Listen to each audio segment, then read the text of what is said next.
the first to know in Nsem-Pii TV. The masterminds behind the removal of Chief Justice Tukono, lawyer Tadiosori, and Tsatsu Kata. Lawyer Tadiosori have a granted interview. Na interview no, what said the entire or masterminded the idea of removing the Chief Justice from office and then associate. In fact, when him say Natadio sorry, or no, the lawyer for Charlotte Osei, former Electoral Commission boss. Aye, did you know?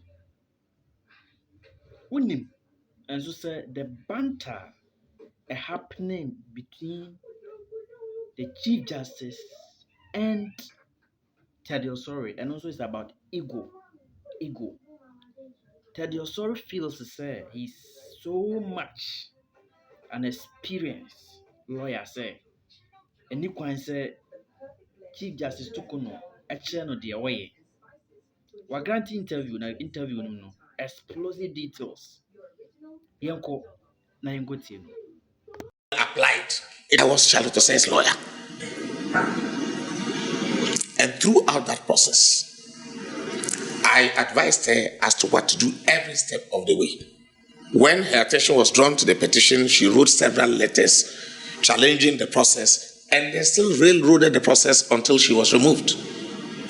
Afterwards, Kweku Bako went to the Supreme Court and raised the same point about the absence of rules until 2018, when the Supreme Court delivers a judgment in his favor. The issues are quite straightforward, not complicated. But since 2018, we've since been battling with the judgment of the Supreme Court, the final court of the land. Did you say there was a decision in his favor? In his favor. So what were you battling?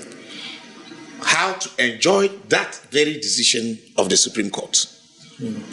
Now, his opponent, and I don't want to go into the details, kept filing applications of a kind, of different kinds. And they were represented by arguably some of the greatest lawyers in this country. They didn't win those applications.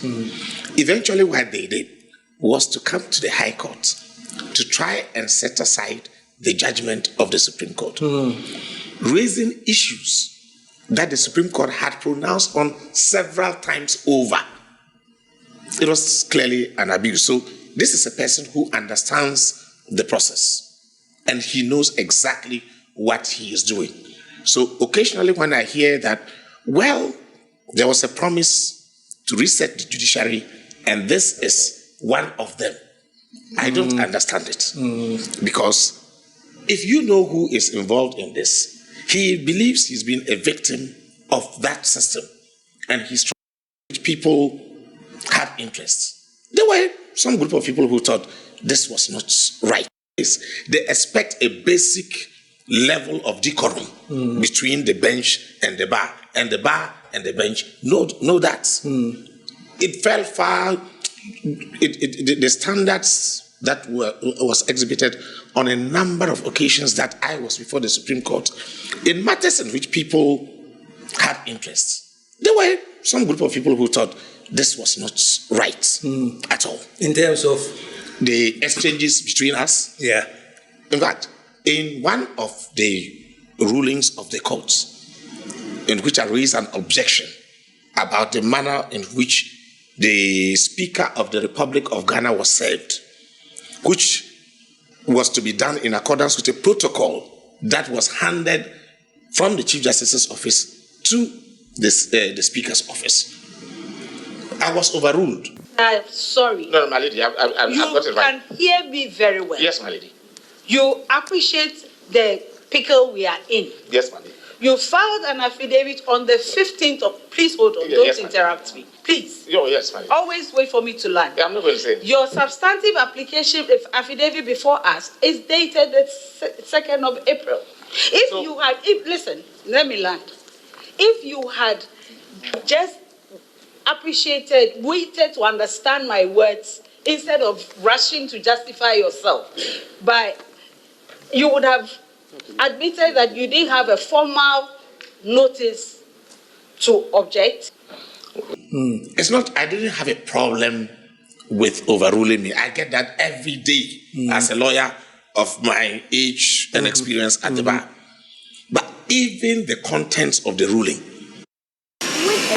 Disneyland Paris did not sit well with the very protocol you had handed to the speaker. So some of those things left people like me wondering that, remember that I was called to the bar by Justice Aban. And so between Justice Aban and to the removed Chief Justice, I've seen a number of them, and I have worked with a number of them. So, and I started practicing in the Supreme Court before that this removed Chief Justice became a justice of the High Court. So she is my senior, and I respect her and everything. I respect a lot of senior lawyers, but you can't be speaking to me about practice in the courtrooms, about justice, and assume that you are talking to a naive person. So that's what happened? That's yes. what you felt? Yeah, absolutely. Like there was some disrespect? Apart Basically? from disrespect, it was not just rights. You could see an interested person getting into the arena of conflict. And that was not one of the grounds of the petition. But by myself, I thought she didn't handle her position right. Unfortunately for her, and maybe the stars turned in one particular direction, it's my client who was the petitioner. And again, way before this same client, that's how come I started to work with Tsatsu, the great Tsatsu Chikata actively. He told me one day that, look, if after a judgment of the Supreme Court, you've gone to court several times over in the Supreme Court, maybe I need to enhance my legal team. So he called Tsatsu Chikata and said, well, I want you to join my legal team. And I was intimidated. I said, well, if you are bringing in Tsatsu Chikata, please. Let me step aside. I'm out of here. So I go to meet up with my senior and tell him, look, I've been told you're coming to this matter. I'm handing over the brief to you. He said, what are you talking about? You're not going anywhere. You're not going anywhere. We are going to work on this together. So all of this was fortuitous. We didn't do anything according to any political agenda. This was our client way before you even became Chief Justice. And he genuinely has grievances. And that's how we came into it. I'm sorry, I'm literally taking over your show. No, please do. It's my show, but I'm going to listen to you. Yeah, so let me quickly find out. Yes. So what about what's in the petition? That's confidential, or that's... The Chief Justice herself, or the removed Chief Justice, has herself gone out there and put out some of the allegations to the public. Yeah. In any event, I'm speaking now at a time when the proceedings are no longer in camera. They are over. They were discussed before, they were discussed during, they were discussed after. I'm not going to add anything, and I won't change anything. In fact, if I'll answer any question, I'll make an assumption in her favor, and we'll take it from there. So, whatever you want to ask me about it, I'll tell you. Okay. Yeah. And obviously, you've had some kind of a tiff with her in terms of how she handled certain things, or handled you in the Supreme Court. Sure. Where's the legality? The legality lies in the fact that the motion paper invokes the jurisdiction of the court. And if there is an irregularity on the face of the motion paper, which I am pointing out as the foundation to which I am not accepting what he has found. No, hold on. Yes. Which motion paper? His motion for injunction. The man is not seeking... Hold on. Yes. Whenever I start, stop. Oh. Once there's an objection taken to it, you cannot overreach that objection with a proposal to amend. Hold on. So that's all I'm drawing the court's attention to. Stop there, Mr. Stop there. Yes, madam. Stop there. Yeah, something like that happened. Yes. Can somebody watching say, oh, then maybe Dad had something personal against her to begin with? So... Not really. To be honest with you, even in the High Court, I had those parts with her, several of them. But right afterwards, as lawyers, we move on. But these were issues. I just drew your attention to it because of the fact that if anybody thought that I needed to be influenced or I needed to be motivated politically to do this, it doesn't even make sense. Because as a person, I had every reason not to be happy with her. And my client had reason not to be happy with her. So did we need the president to come and tell us that? In fact, I'm sure that if the party in power wanted people to petition against the Chief Justice, they would have had them. I am told that even after the first 3 petitions were sent to the committee, several others followed. And petitions followed. Yes, and I will be interested in us getting to know what they were about. It will be important for us to know. So people are able to distinguish between what is political and what was really meant to also enhance an arm of government that is supposed to deliver for people what they expect, justice.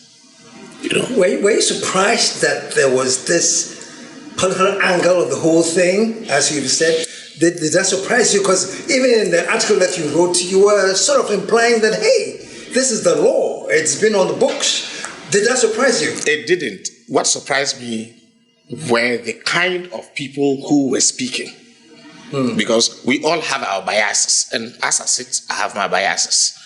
But when things come out into the public, and if you serve the public in a particular capacity, lawyers have a duty to the public. You have to be discerning enough to know what to put out to the public as what the public should expect, or the standard they should expect of you as a professional, and what you are putting out there based on your personal proclivities. The two are different. So I found certain statements made by leaders and by lawyers I respect quite disturbing. I'm very sad about it. It has really saddened me. And maybe in a way, you write letters, copied so many people, had it circulated in the media. It had to take a rebuke from the president to remind you for the first time that I don't like the way you are handling this, because it's supposed to be handled in a particular way. That didn't deter her. We start the proceedings. You go out in public. You are telling the public about the proceedings and how generally you are not safe and you are not comfortable with the proceedings. In order to address the troubling violations of the Constitution and illegality of the proceedings that have become obvious to me, that became obvious to me from the beginning of the process. I started an action in the Supreme Court. I applied for the proceedings of the committee set up by His Excellency the President to be held in public, so that in the interest of transparency and for the truth in the matters being raised to be made known to the people of Ghana. Proceedings anyway, because you believe that it was going to lead to a particular result. Then during the course of telling people what you should not be telling them, nobody says no, you've gone overboard. First, you start by your letter which you circulated in the public, and the president drew your attention to it. Now the proceedings have started, and you are still talking. No lawyer up to date has said this Chief Justice had gone rogue, and definitely rogue.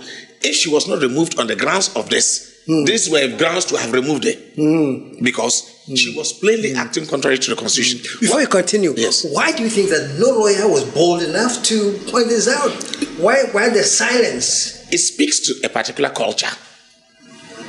First, we have these alliances, and people are blinded by those alliances. And I'm saying that it still doesn't help those who align themselves in a particular way, because For a person who acts like that, you are thinking about an institution that should protect you and I.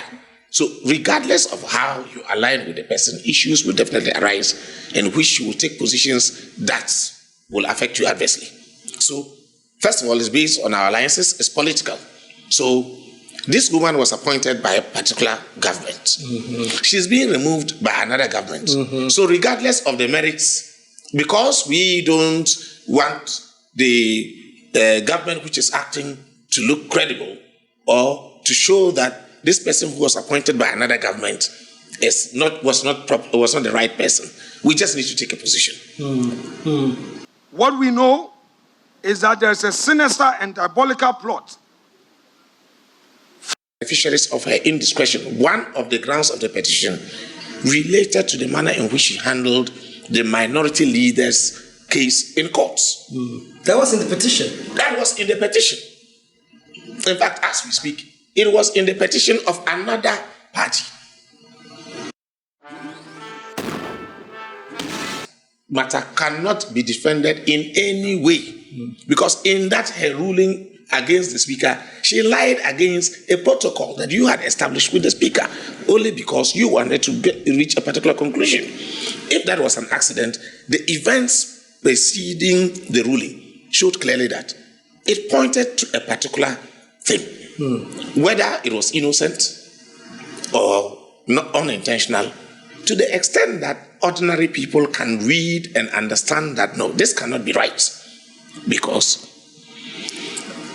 an application is filed at 12 o'clock. By 2, you get a full panel to hear an application, which by every rule in the book must not be granted beyond 10 days. Then you say it's granted until the final determination of the matter. And it's on a Friday. Parliament is on Tuesday. You could have told them that, look, you know what? Let the speaker be notified and he should show up here with his lawyer on Monday or Tuesday. And let's give them a short hearing and decide whether we should grant it or the extent to which we should grant it. There was no urgency about it in a way that justified the manner in which she intervened. No way. And to talk about the fact that even in the ruling, you could say, oh, my circular said this, but the speaker misunderstood it. It was disturbing insofar as I'm concerned. And so many other things. So nobody could tell her up to date that she herself had also not conducted herself in the right way. That is where I see that we are in trouble. Yeah, we're in trouble. Where does the nation move from here? I mean, if we're able, and when we talk about the Ghana Bar Association, you're talking about lawyers, learned people who are supposed to be up and doing, you know. So when nothing scares me more than silence from the bar.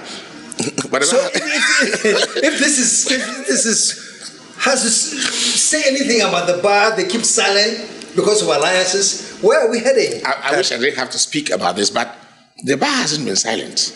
Only yesterday, the bar and the Attorney General literally crossed swords on the same point. Okay. Because the Attorney General said, look, we've had instances of such removals based on the same constitutional provision. At what point in time did the bar realize that that constitutional provision required clarity? Is it because a particular person was involved? And as for the argument that, oh, you know, we are dealing with the Chief Justice, not any ordinary person. It's a mentality that educated people should not even sow in the mind of anybody. Because we all are equal before the law. And if the Chief Justice occupies such an exalted position, deserving of respect, shouldn't she carry herself in a manner better than every other person? And let's talk about it. The Electoral Commission is a very important, it's the most important institution insofar as our democracy is concerned. That is the institution that crowns your president, who appoints the Chief Justice, without which you cannot be Chief Justice. So why are we diminishing that position? That constitutional provision was applied to a particular person. And we all kept quiet. The bar didn't know at that time that was Article 146. So the Attorney General says, oh, why have you been silent? If all of a sudden you are speaking about this in connection with the recent occurrence. You've woken up too late. You must first accept responsibility for waking up too late.